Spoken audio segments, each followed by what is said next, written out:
Good day, everyone. This is Gary Ender with your next edition of Highlights. Today we're going to talk about rising windows. A rising or falling window is the same as a gap in the market. And although the definition of the gap and the rising window are very similar, there are different strategies when using Japanese candlestick charting method, as Steve displays in his educational material. Today we'll concentrate on rising windows. The strategies that I'm going to show today are what you would use on a rising or falling window on a daily chart. I typically break down my windows into two categories, large and small. What you see here on Autodesk is a small window, and oftentimes small windows are easier to play. The other great thing about a small window is if you have a day job and you can't be in front of your computer all day, you can effectively play a pullback to a small window. So let's first review what the rising window is.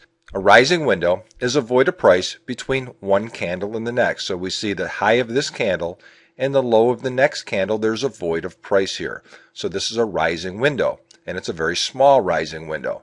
With a rising window, the best support point is the bottom of the window. The second best support point is the top of the window, but anywhere within the window is potential support. And that's why smaller windows are easier to use to put positions on, especially if you have a day job and you can't be in front of your computer. So we see this market moving up, we see the rising window, it moves up higher and it pulls back. Oftentimes what I'll do with this type of window is use an OTO order, or one order triggers the other. Maybe I want to use a price such as 3107 as an order entry price. And while I'm at work, if that order gets triggered or price comes down to 3107, it will automatically put a stop loss on for me. Now obviously you have to predetermine your risk reward and where your stop loss is going to be using any stop strategy that works best for you. But here, based on this window, we could have had our order entry in this area, gotten filled, maybe with a stop down here, and now as this market starts moving up, we can adjust our stop loss to whatever our strategy might be. Here's another example. This is Alcoa, also on a daily chart, also with a small window. And we could have used that same type of strategy.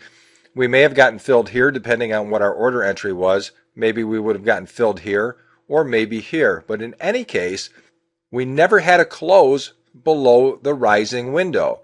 And that's what your stop loss would truly be. If we have a close below that rising window, then this rising window is no longer valid and will no longer provide any type of support.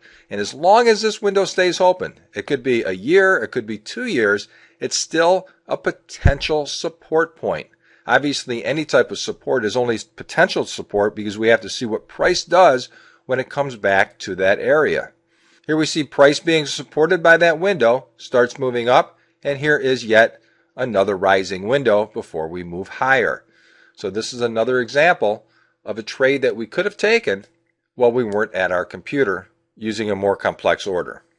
Third example I'd like to show, this is Pfizer, and this is the large window. Now the large window is a little more difficult to play if you can't be in front of your computer all day, and what I found over years and years of trading is that oftentimes you will see a pullback to the middle of the window. The trickier part of this is if we were to put a position on, we'll say at the middle of the window, our stop loss would have to be down here somewhere. And that may not give you a very good risk-reward ratio. But if this market pulls back to the middle of the window like this, and you have the opportunity to be in front of your computer, you can be using intraday charts to enter that order or enter that position. And you also see as this market was trending down, we have a bullish engulfing pattern marking the middle of that window. And you can see from that point, we move higher. And again, I would adjust my stop loss as this market moves up. And if this market decides at some point in the future to pull back, then this rising window will still be a potential support point. This is Gary Ender.